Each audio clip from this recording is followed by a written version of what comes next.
It's no longer controversial to say humans are causing climate change, but what we should do about it is less settled. Boris Johnson's hosting the COP26 climate summit in Glasgow, and this is his mantra. We can get real on coal, cars, cash and trees. Now, coal, cars and cash remain difficult, pressing issues, but trees, you'd think they are more straightforward. Trees absorb carbon dioxide, one of the causes of climate change, and there are plans to plant billions of them. But is tree planting that rare thing, a good idea without a catch? To many, it's not that straightforward.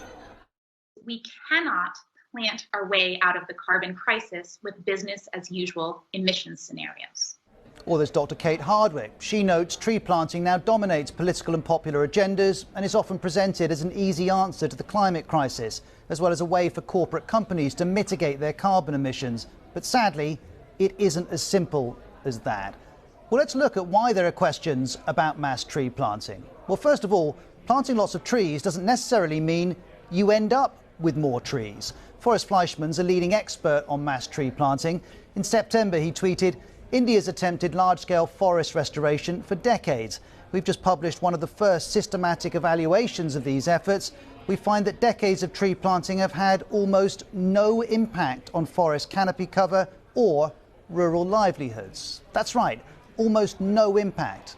Just planting trees isn't enough, and that's for a number of reasons. First of all, saplings are vulnerable. Around a quarter will die young. Second, it takes 20 to 30 years before a tree will draw significant amounts of carbon dioxide. Third, the trees need thinning. Without space, a new forest won't thrive.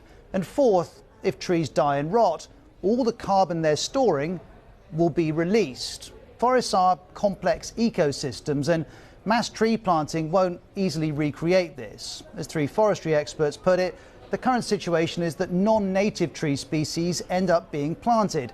These can, in popular terms, cause ecological havoc. So there are questions about where the trees are planted, which trees are planted, and how they're managed.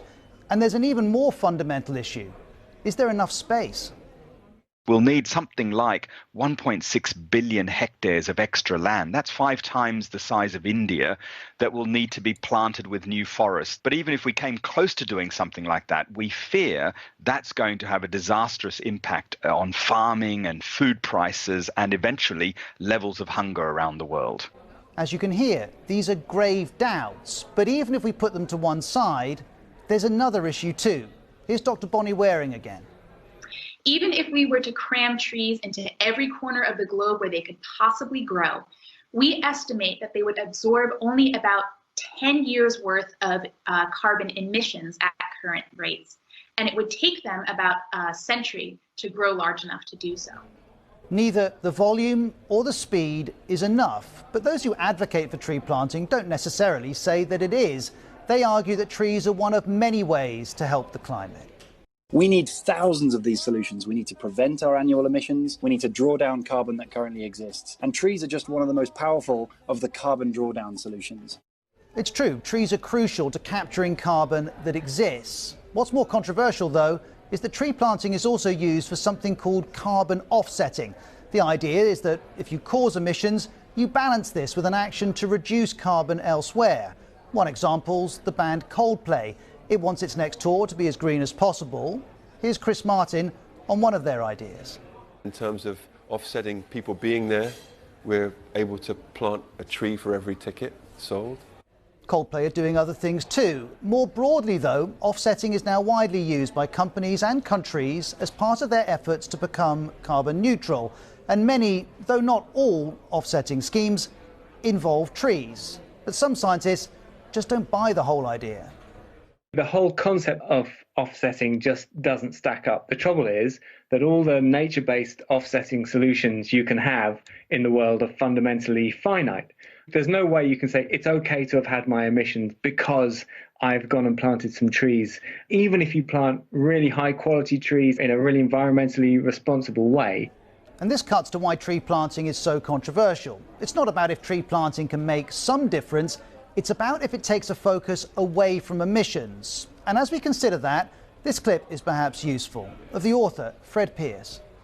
If we're intent as we should be on keeping warming below 1.5 degrees, we cannot do that with trees. That will just buy us a bit more time, but we certainly can't do it without trees. And as I've made this report, I've been thinking of this graphic. These are global emissions over the past 100 years. The year with the most emissions on record is 2019.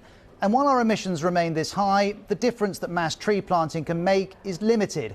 It also risks creating a reassuring sense of action being taken when the reality is that carbon levels in our atmosphere need to come down, and quickly. For that to happen, we'll take emissions cuts, no matter how many trees we plant.